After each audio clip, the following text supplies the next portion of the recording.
수연아, 네가 정녕 수연이더냐?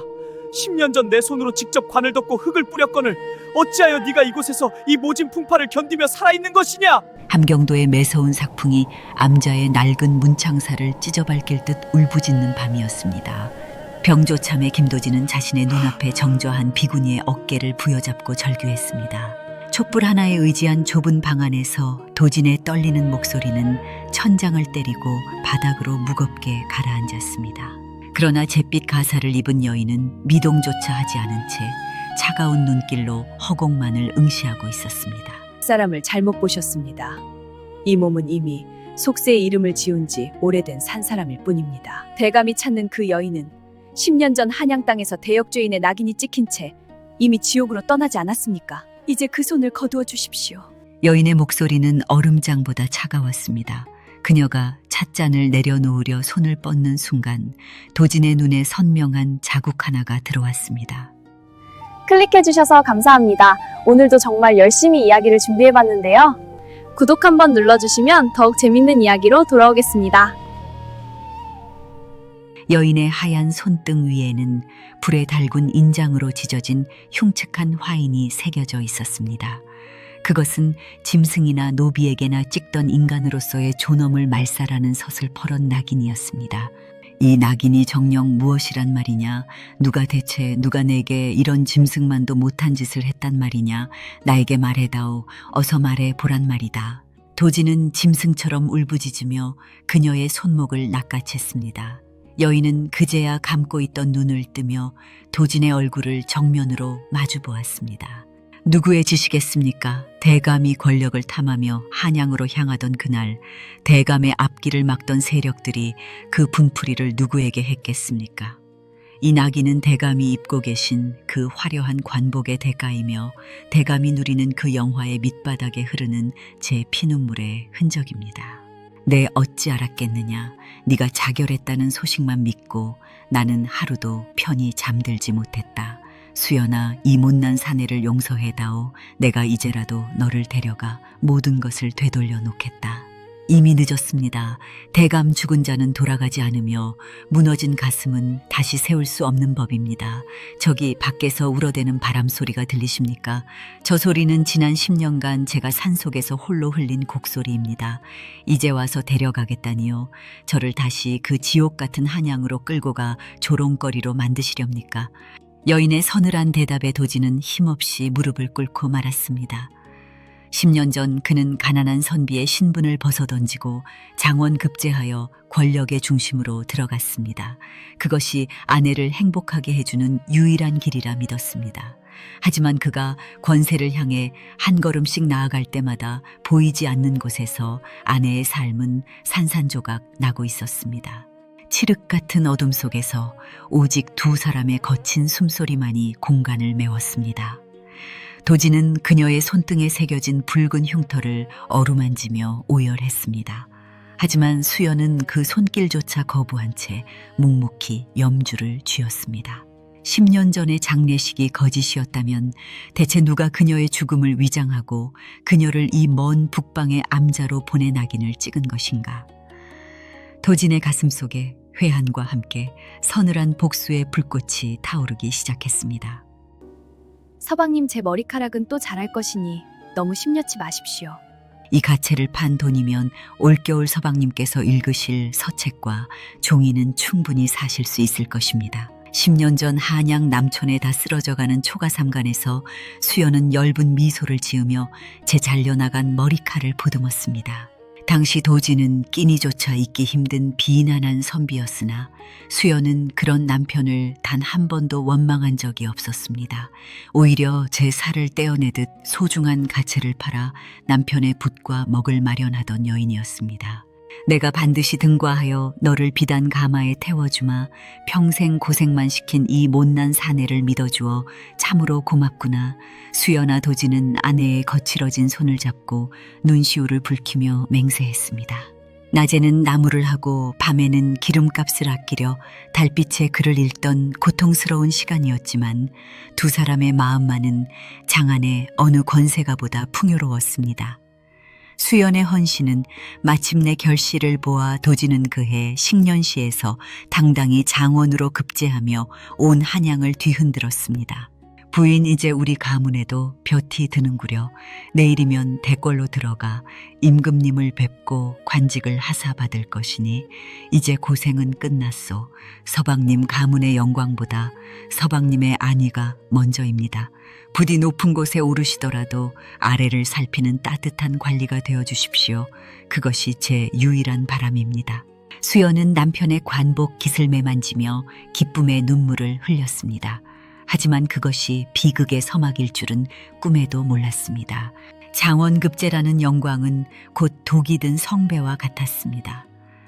대대로 권력을 독점해온 세도가들에게 배경 없는 천재 선비 도진의 등장은 눈의 가시와 같았습니다.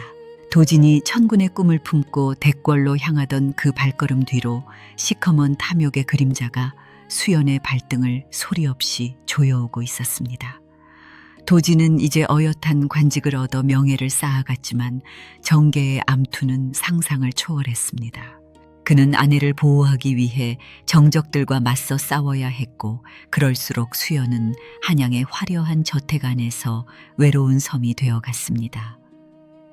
도진은 바깥일로 분주해지며 아내의 미소 뒤에 가려진 불안을 미처 살피지 못했습니다. 서방님, 요즘 꿈자리가 사납습니다. 권세란 것은 덧없는 아지랑이 같은 것이니 우리 다시 예전에 그 작은 방으로 돌아가면 안 될까요? 수연아, 조금만 더 기다리거라. 내가 반석 위에 너를 앉혀두고 나서야 그만둘 수 있다. 나를 믿고 견뎌다오. 도진의 고집스러운 확신은 결과적으로 독이 되었습니다. 그는 자신이 강해질수록 아내가 안전할 것이라 믿었지만 악인들은 도진의 가장 연약한 고리인 수연을 노리고 있었습니다. 10년 전 그해 가을 도진이 평안도 암행어사로 명을 받아 한양을 비운 그 보름간의 시간이 두 사람의 운명을 영원히 갈라놓는 지옥의 문이 되었습니다. 이 계집의 눈매가 참으로 요망하구나. 감히 정의품 금이영 대장의 앞길을 막아서다니. 네 서방의 목숨이 몇 개나 되는 줄 아느냐? 내 오늘 너를 취하고 내 가문을 가루로 만들어주마. 금이영 대장 조위량은 비열한 웃음을 흘리며 수연의 턱끝을 거칠게 치켜 올렸습니다. 도진이 암행어사로 임명되어 한양을 떠난 지 불과 사흘 만에 벌어진 일이었습니다. 조휘량은 당대 최고 권세가인 영의정 조석구의 서자로 아나무인 격인 성정과 잔인한 성품으로 악명이 높았습니다. 그는 오래전부터 도진의 강직함을 시기해왔고 무엇보다 장안에 자자했던 수연의 미색을 탐내고 있었습니다. 놓으십시오. 어찌 대낮에 명문 사대부의 가문에 이토록 무도한 짓을 저지르십니까? 저희 서방님께서 돌아오시면 이 만행을 임금님께 고하여 결코 좌시하지 않으실 것입니다. 수연은 몸을 떨면서도 눈빛만은 굴하지 않았습니다. 하지만 그녀의 저항은 조휘량의 비틀린 욕망에 불을 지필 뿐이었습니다. 조휘량은 수연의 비단 저고리 깃을 거칠게 잡아당기며 방 안으로 그녀를 밀쳐 넣었습니다. 좌시하지 않는다고 허 그자가 돌아올 때면 이미 내 가문은 대역죄인의 집안이 되어 있을 것이다. 이미 내 서방의 서재에 위조된 영모 통문을 심어두었으니 말이다. 네가 오늘 내 수청을 든다면 특별히 내 서방의 목숨줄만은 붙여주마 어떠냐.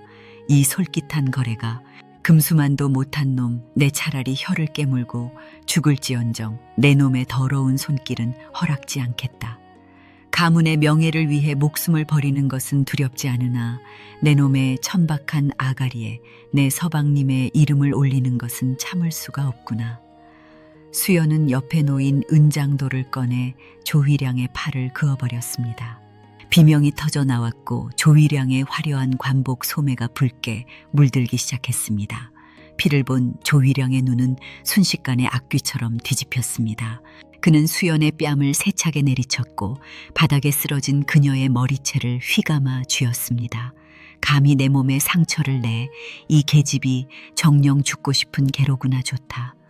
네가 끝까지 고고한 척을 하니 내 특별히 너를 가장 천한 곳으로 보내주마. 대역죄인의 처로서 평생 짐승처럼 울부짖으며 살게 해주지. 조휘량은 그 길로 관원들을 시켜 수연을 지하 옥사에 가두었습니다. 그리고 도진의 서재에서 미리 준비해둔 가짜 영모 문서를 발견했다는 고변을 올렸습니다. 도진이 멀리 평안도 산천을 누비며 백성들의 고혈을 짜내는 탐관오리들을 적발하고 있을 때 정작 그의 아내는 한양의 차가운 바닥에서 조휘량의 비인간적인 고문을 견디고 있었습니다. 내 서방은 곧 추국장으로 끌려올 것이다. 그때 네가 간통을 인정하고 서방의 역모를 자백한다면 화는 피할 수 있을지도 모르지 어떠냐. 마지막 기회다. 꿈도 꾸지 마라. 내 서방님은 결코 그런 일을 하실 분이 아니다. 내 놈이 아무리 진실을 가리려 한들 하늘이 무심치 않을 것이다. 이 악귀 같은 놈아 수연은 온몸이 피투성이가 된 채로도 조휘량의 얼굴에 침을 뱉었습니다.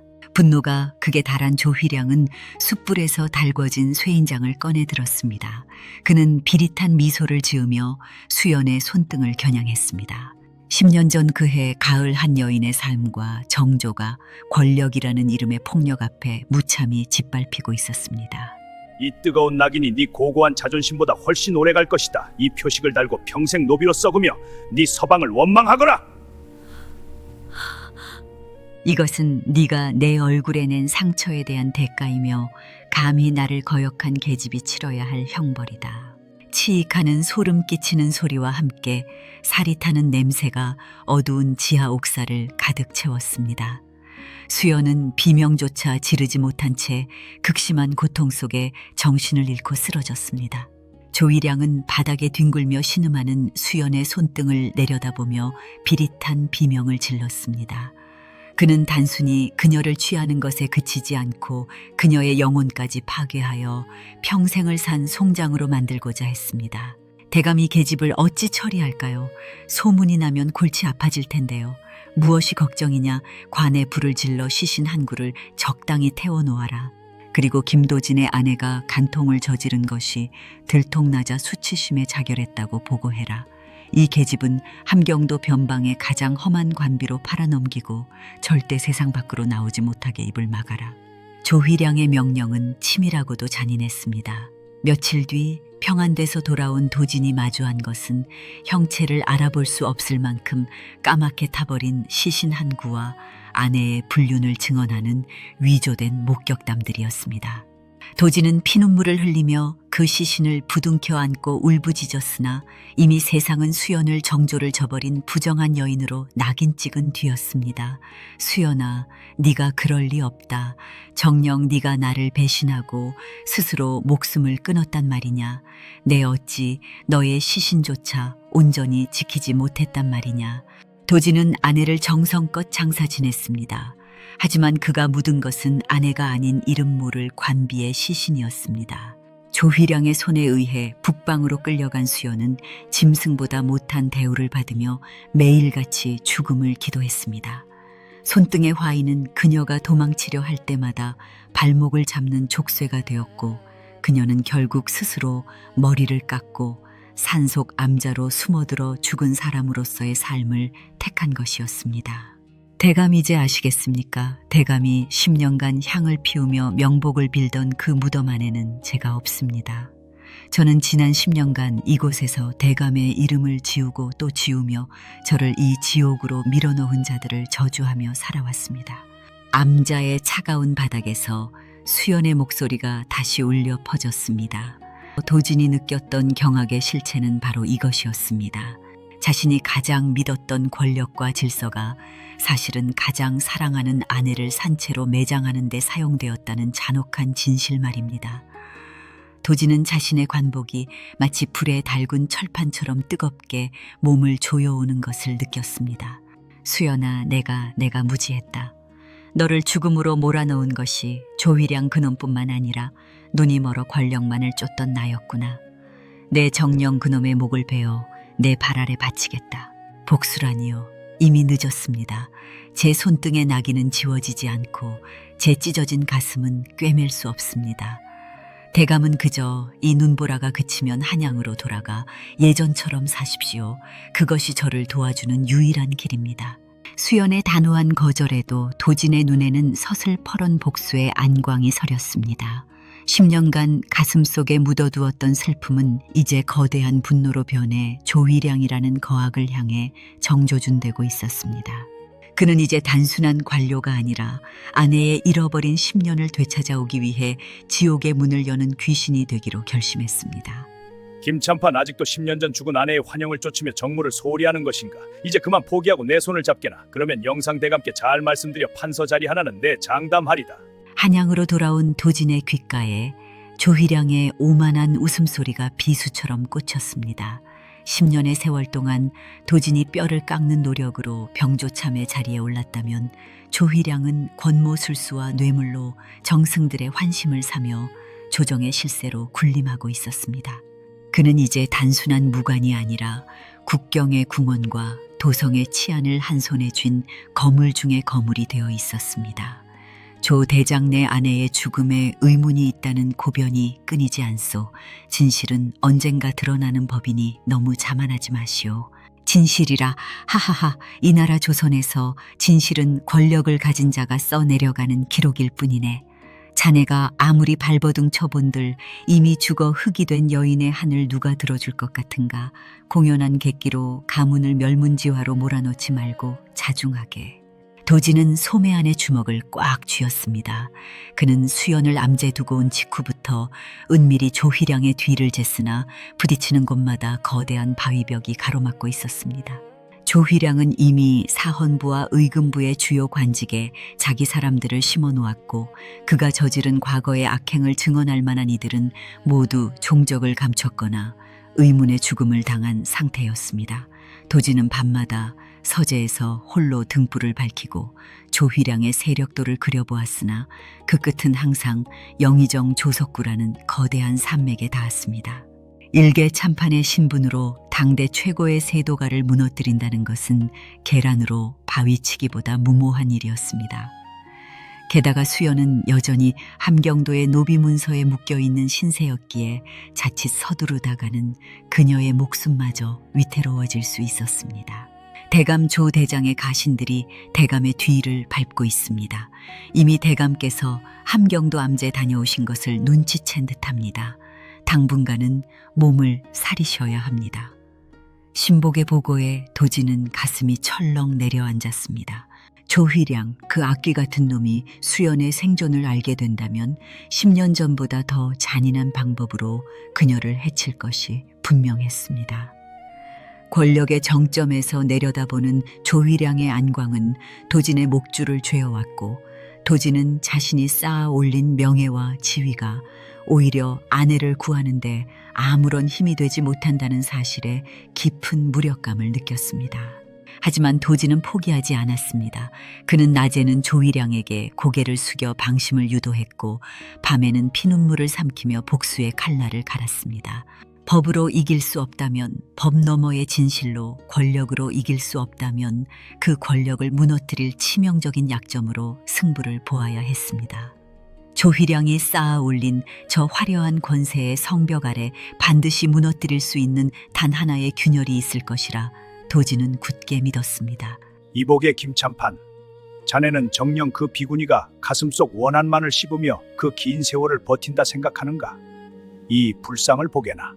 겉은 나무이나 그 속에는 억울하게 죽어간 이들의 피눈물이 서려 있다네. 암자의 주지 노승이 먼지 쌓인 법당 귀퉁이에서 조그만 목조 불상 하나를 꺼내며 나직이 말했습니다. 도진은 홀린 듯 그 불상을 받아들었습니다. 거칠게 깎인 나무 표면에는 수연의 지문이 닳아 없어진 흔적이 역력했습니다. 10년간 매일 밤 그녀는 정을 치고 나무를 깎으며 기도를 올린 것이 아니라 무언가를 간절히 기록하고 있었던 것입니다. 스님, 이것이 정녕 무엇입니까? 수연이가 제게는 아무런 말도 하지 않았거늘 어찌하여 스님께서 이를 보관하고 계셨단 말입니까? 그 아이가 말하더군. 언젠가 한양에서 서리빨 같은 눈을 가진 사내가 찾아오거든. 이 불상을 전해달라고. 그 사내가 대감의 원죄를 씻어줄 유일한 비수라면서 말이네. 노승의 손끝이 불상의 밑바닥을 누르자 작은 틈이 벌어지며 그 안에서 낡고해진 두루마리 뭉치가 쏟아져 나왔습니다. 그것은 단순한 일기가 아니었습니다. 조휘량이 북방의 군수 물자를 빼돌려 사사로이 재산을 축적하고 국경 너머 오랑캐들과 은밀히 내통하며 주고받았던 밀서의 사본들이었습니다.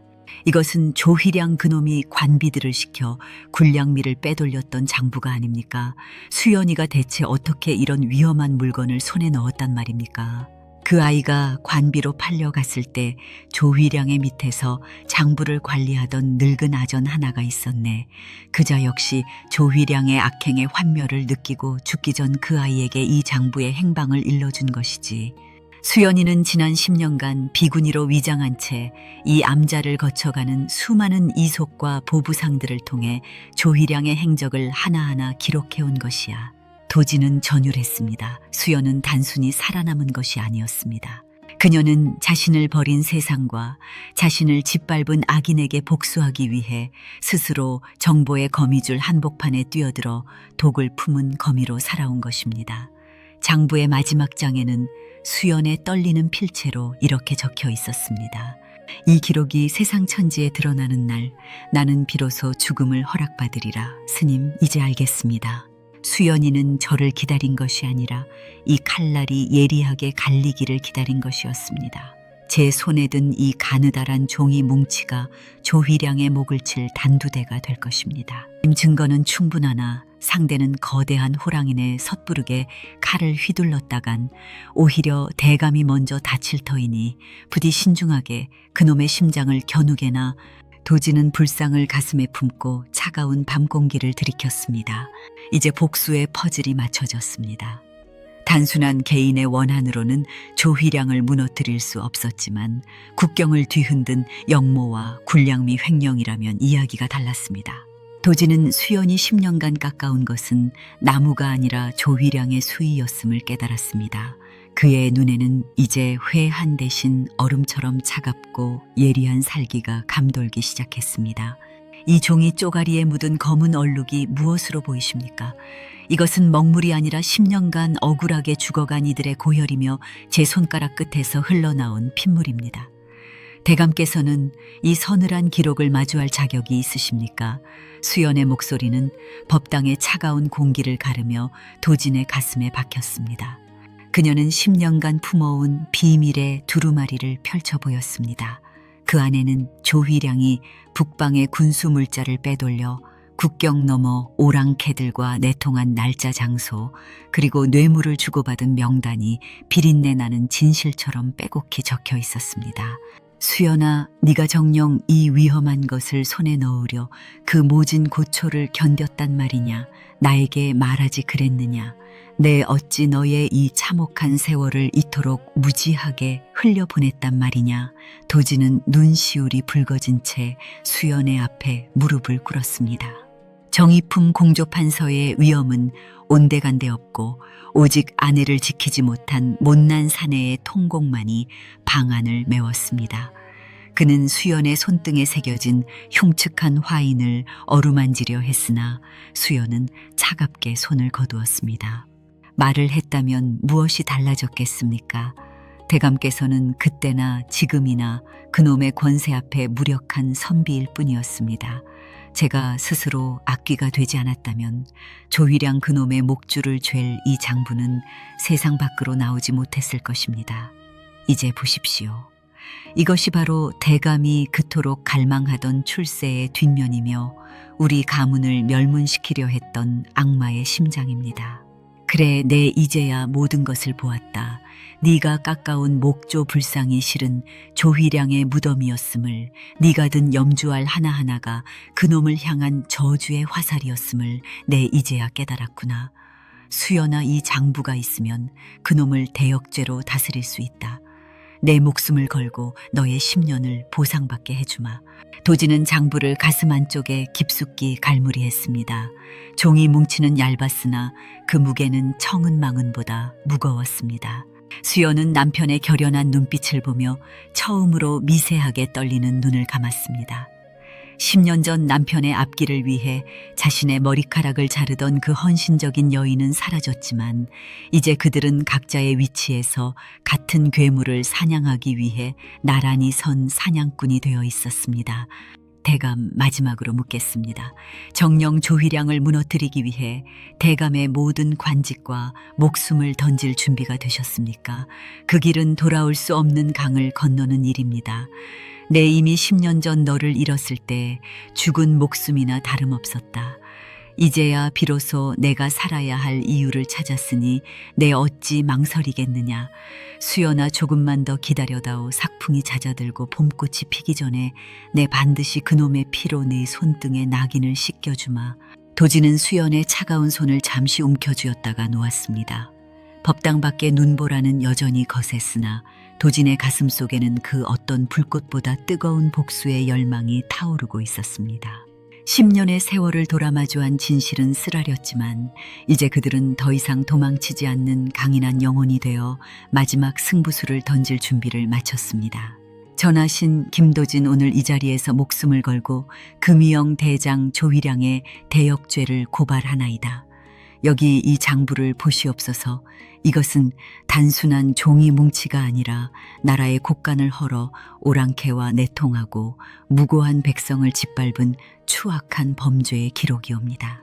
대궐의 차가운 바닥에 엎드린 도진의 목소리가 어전을 흔들었습니다. 좌우로 늘어선 대신들은 술렁였고 왕의 눈매는 매섭게 가라앉았습니다. 도진은 품속에서 수연이 10년간 피눈물로 써내려간 비밀 장부를 높이 쳐들었습니다. 그 순간 조휘량의 비릿한 웃음소리가 정적을 깨고 터져 나왔습니다. 하하하, 전하 김참판이 드디어 미친 모양입니다. 어디서 출처도 알 수 없는 가짜 종이를 들고 와 저를 모함하다니요. 저자는 10년 전 죽은 제 처의 망령에 사로잡혀 제정신이 아닙니다. 이 자를 당장 끌어내어 엄히 다스려 주시옵소서. 조휘량은 여유롭게 도진을 비웃으며 왕을 향해 고개를 숙였습니다. 그는 이미 대신들의 절반을 제 소나귀에 넣었으니 증거 하나쯤은 권력으로 덮을 수 있다고 자만했습니다. 하지만 도진의 입술에서는 조휘량의 상상을 뛰어넘는 말이 흘러나왔습니다.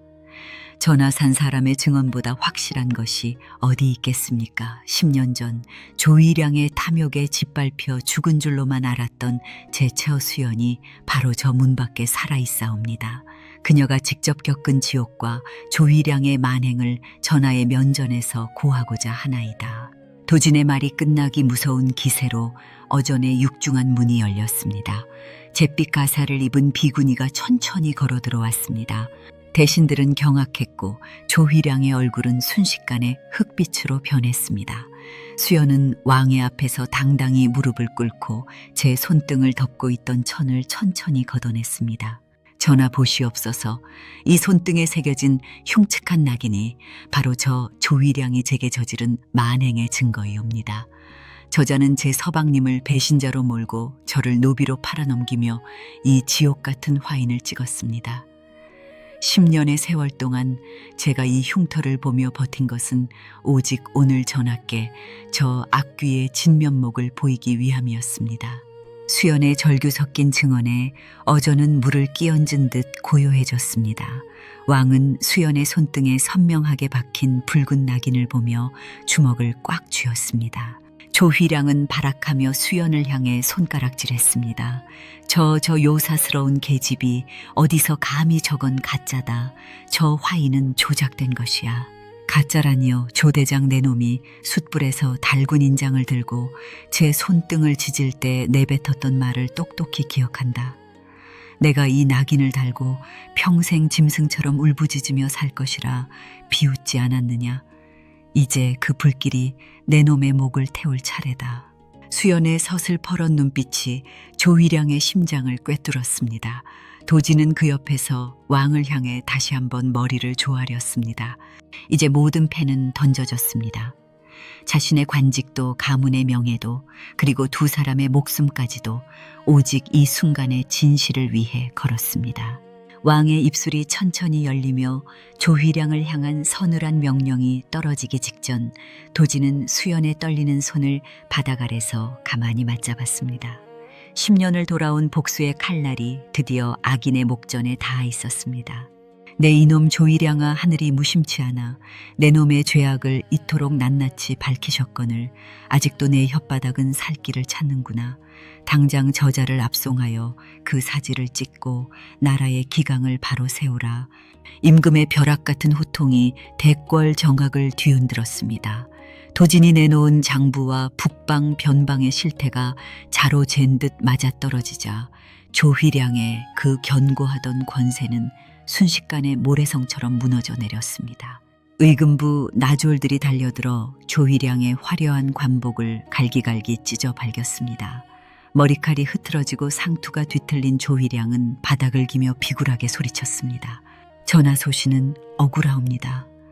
김도진 저자가 죽은 아내의 원혼에 홀려 조작한 문서이옵니다. 제발 제 목숨만은 살려주시옵소서. 억울하다니 내 놈의 가신들이 이미 자백을 시작했고 내 놈의 비밀 창고에서 쏟아져 나온 금괴들이 오랑캐의 문자가 새겨진 것들인데 어찌 기망하려 드느냐. 감히 왕실을 능멸하고 나라를 팔아먹은 대역죄인이 입을 놀리다니 저자의 입을 당장 제갈로 틀어막아라. 왕의 서슬 퍼런 명령에 조휘량은 짐승 같은 신음만을 내뱉으며 끌려나갔습니다. 도진은 그 비참한 뒷모습을 보며 수연의 손등을 떠올렸습니다. 권력이라는 이름으로 무고한 여인의 인생을 난도질하고도 눈 하나 깜짝하지 않던 악마의 최후는 이토록 허망했습니다. 며칠 뒤 한양 저작거리에는 거대한 수레와 소네마리가 끌려 나왔습니다. 조휘량에게 내려진 형벌은 사지를 찢어 죽이는 거열형이었습니다. 형장으로 끌려가는 조휘량의 위로 백성들의 분노, 어린 돌멩이와 오물을 쏟아졌습니다. 10년간 조휘량의 횡포에 가슴을 쳐야 했던 백성들이 너나 할 것 없이 거리로 쏟아져 나온 것입니다. 저놈이 우리 아들놈 굴량미를 빼돌려 굶겨 죽인 놈이다. 만번을 죽여도 시원치 않을 놈아. 백성들의 함성 속에서 조휘량은 공포에 질려 오줌을 지리며 울부짖었습니다. 한때 천하를 호령할 듯 기세등등하던 정의품 대장의 위엄은 간데없고 오직 죽음 앞에 벌벌 떠는 초라한 죄수만이 남아있었습니다. 도진은 수연과 함께 멀리 언덕 위에서 그 광경을 지켜보았습니다. 수연아, 보느냐, 저것이 네가 10년간 견뎌온 고통의 대가다. 아기는 제 꾀에 제가 넘어가 스스로 무덤을 판 법이니 이제 그만 원한을 내려놓아라. 서방님, 원한을 내려놓는다고 해서 제 손등에 낙인이 지워지지는 않겠지요. 하지만 이제야 비로소 숨을 쉴 수 있을 것 같습니다. 저 악귀의 비명이 저작거리를 채우니 제 10년의 피눈물이 조금은 씻겨나가는 듯합니다. 수연아, 이제 모든 악연이 끝났으니 한양의 우리 집으로 돌아가자. 내 너를 위해 예전보다 더 크고 화려한 방을 꾸며 놓았고 네가 좋아하던 비단과 장신구도 가득 채워두었단다. 이제는 그 험한 승복을 벗고 예전의 고운 모습으로 내 곁에 있어다오. 도진은 수연의 거칠어진 손을 꼭 잡으며 간곡히 청했습니다. 조휘량이 처단되고 가문의 명예가 회복되었으니 당연히 수연이 정경 부인의 자리로 돌아와 예전의 영화를 누려야 한다고 믿었습니다. 그러나 수연은 도진의 손을 가만히 밀어내며 창밖의 먼 산을 바라보았습니다. 서방님, 이 화려한 담벼락, 아니 제게는 정령집입니까? 아니면 또 다른 감옥입니까? 10년 전 저는 이 문턱에서 짐승처럼 끌려갔고 제 영혼은 이미 산소감제서 나무를 깎으며 다 타버렸습니다. 정경 부인의 화려한 화관도 제 손등에 새겨진 이 흉측한 낙인을 가려주지는 못합니다. 무슨 소리를 하느냐. 이제 온 세상이 내 결백을 알고 임금님께서도 너의 정절을 기려 하사품을 내리셨거늘 어찌하여 그 척박한 상홀로 다시 돌아가겠다는 말이냐. 내가 너를 위해 평생을 속죄하며 살겠다 하지 않느냐. 세상은 저를 정절의 표상이라 칭송하겠으나 저는 그저 조용히 바람 소리를 들으며 염주를 쥐고 싶을 뿐입니다. 화려한 비단 옷을 입고 양반과 여인들의 가시 돋친 시선을 견디는 것보다 이름 없는 비구니로 사는 것이 제게는 더 큰 평온입니다. 서방님, 저를 정말 아끼신다면 이제 저를 놓아주십시오. 수연의 눈빛은 흔들림 없이 맑고 깊었습니다. 도진은 그제야 깨달았습니다. 자신이 아내를 위해 되찾아 주려 했던 것은 허울뿐인 신분이었으나 수연이 10년의 지옥을 견디며 갈망했던 것은 오직 마음의 자유였음을 말입니다. 수연은 미련 없이 한양의 저택을 뒤로하고 다시 북쪽 상일로 향했습니다. 수연아, 네가 산으로 간다면 나 역시 이 무거운 관복을 벗겠다. 네가 비바람을 맞는 곳이라면 내 어찌 따뜻한 온돌방에 누워 잠을 청하겠느냐. 임금님께 사직서를 올리고 네가 머무는 암자 아래 작은 초당을 지어 너를 지키는 그림자가 되마 도지는 그 길로 대궐로 들어가 자신의 직첩을 반납했습니다. 승승장구하던 공조판서의 자리를 미련 없이 던져버린 것입니다. 권력의 허망함과 출세의 덧없음을 뼈저리게 느낀 그에게 이제 남은 소망은 오직 아내의 뒷모습을 지키는 것뿐이었습니다. 화려한 가마 대신 낡은 집신을 신은 도지는 수연의 뒤를 따라 느릿느릿 산길을 올랐습니다. 두 사람의 발자국이 눈 쌓인 길 위에 나란히 새겨졌습니다. 이제 대감도 비구니도 아닌 그저 한평생을 그리워하고 속죄하는 사내와 여인으로서 그들은 10년 만에 진정한 의미의 안식처를 향해 묵묵히 걸어갔습니다. 수연아, 보게나 이 모진 눈 속에서도 기어이 매화가 붉은 꽃망울을 터뜨렸네. 10수년 전 우리가 처음 이 산사에서 만났을 때처럼 세상은 여전히 희고 차갑지만 저 꽃은 참으로 따스하구나. 꼭 자네의 고결한 성품을 담지 않았는가. 백발이 성성해진 도진이 암자 앞마당에 눈을 쓸어내며 나직이 속삭였습니다. 한때 한양 땅을 호령하던 공조판서의 위엄은 온데간데 없고 이제는 해진 무명 옷을 입은 늙은 거사의 평온함만이 얼굴에 가득했습니다. 도지는 수연이 머무는 암자 아래 작은 초당을 지어 매일 아침 산사의 소리에 맞춰 그녀에게 공양할 맑은 물을 들이키며 20년의 세월을 보냈습니다. 대가마니 이제는 이름 없는 노인이라 불러야겠군요. 아직도 그 고집을 꺾지 않으셨습니까?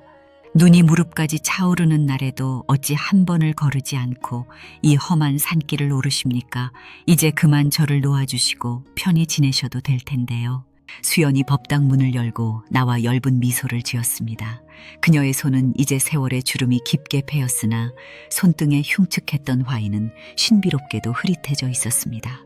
매일같이 정성으로 약을 바르고 씻겨준 도진의 헌신 덕분이었을까요? 아니면 10년의 원한을 씻어낸 마음의 평온 덕분이었을까요? 놓아주다니 당치도 않은 소리네. 내가 자네 곁을 지키는 것은 자네를 소유하기 위함이 아니라 내 영혼이 비로소 쉴 곳을 찾았기 때문일세. 한양의 화려한 저택에서 누리던 부귀영화는 아침 이슬보다 덧없었으나 자네가 깎아준 이 불상 곁에서 보내는 하루는 천년의 세월보다 귀하구나. 서방님, 참으로 먼 길을 돌아왔습니다. 우리가 겪은 피눈물 나는 세월이 이 붉은 매화 한 송이를 피우기 위한 걸음이었나 봅니다. 악한 자는 제 손으로 판 무덤에 묻혔고 우리는 비로소 이 산속에서 진정한 부부의 인연을 완성했으니 더 바랄 것이 무엇이겠습니까? 두 사람은 나란히 앉아 저무는 석양을 바라보았습니다. 조휘량이라는 악인이 권력을 휘두르며 한 가정을 짓밟았던 그 잔혹한 시절은 이제 전설처럼 멀어졌습니다. 사람들은 이들을 보며 말했습니다.